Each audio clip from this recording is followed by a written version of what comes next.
Welcome to the listening section of the TOEFL mock test, brought to you by Spinta. This section measures your ability to understand conversations and lectures in English. In this section, you will listen to several conversations and academic lectures. Each conversation and lecture is followed by a number of questions. You will hear each conversation or lecture only one time. You may take notes while you listen. You may use your notes to help you answer the questions. Some of the questions will replay part of the audio for you.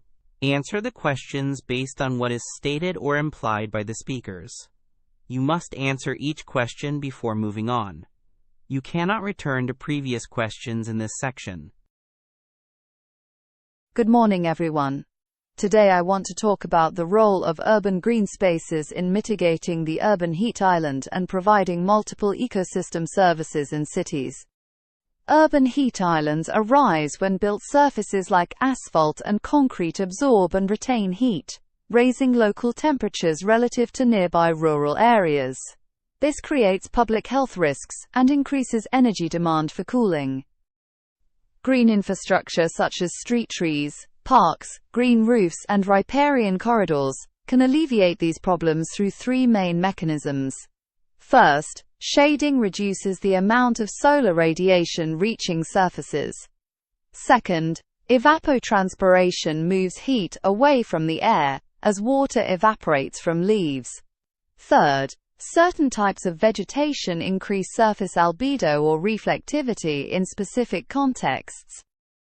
Field studies and remote sensing analyses have shown that urban parks can lower local temperatures by 2 to 5 degrees Celsius compared with surrounding built areas, depending on park size, vegetation density, and local wind patterns. Let me give you a couple of concrete examples. In Singapore, the urban forestry program integrates green corridors with high-density development to keep walking routes cooler and reduce reliance on mechanical air conditioning.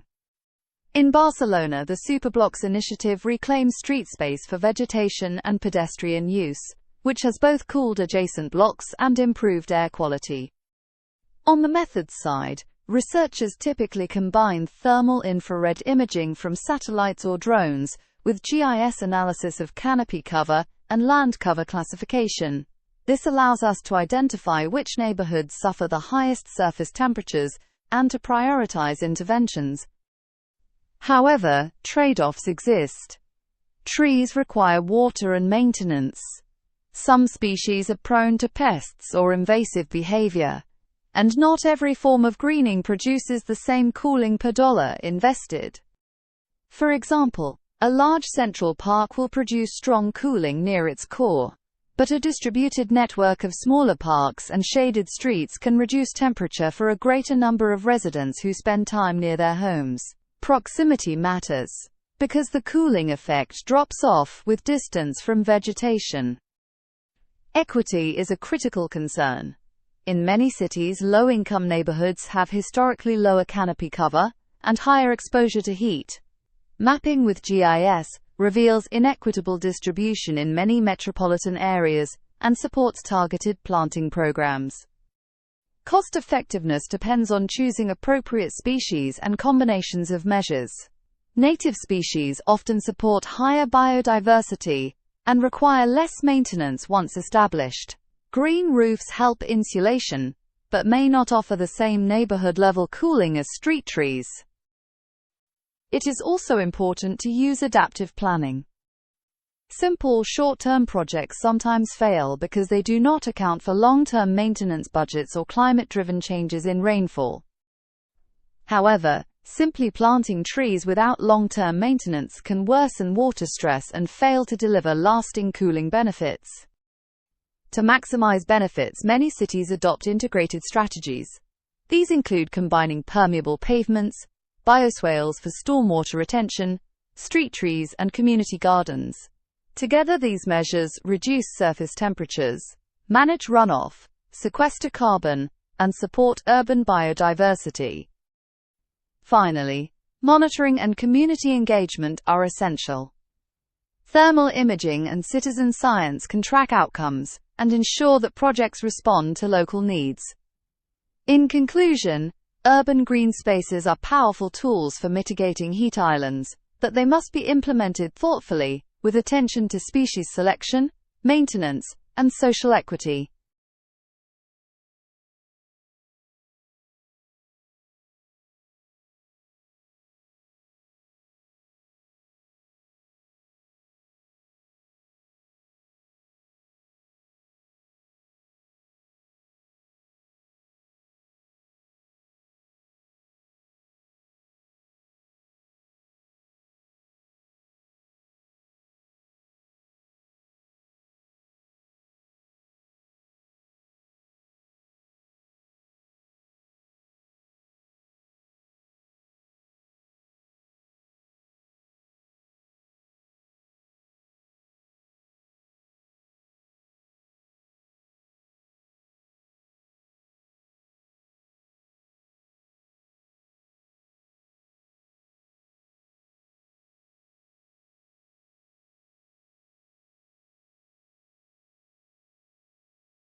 Listen again to part of the lecture.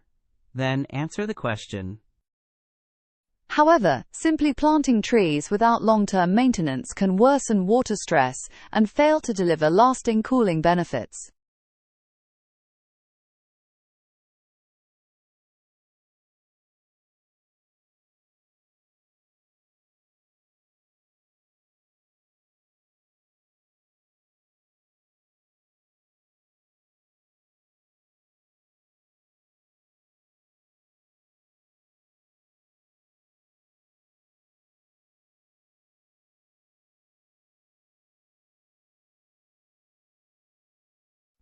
For more TOEFL mock tests, as well as IELTS and Cambridge practice, visit www.spinta.org. We provide updated tests every single day, AI feedback for your speaking and writing responses, and access to a wide range of high-quality mock tests to help you prepare with confidence.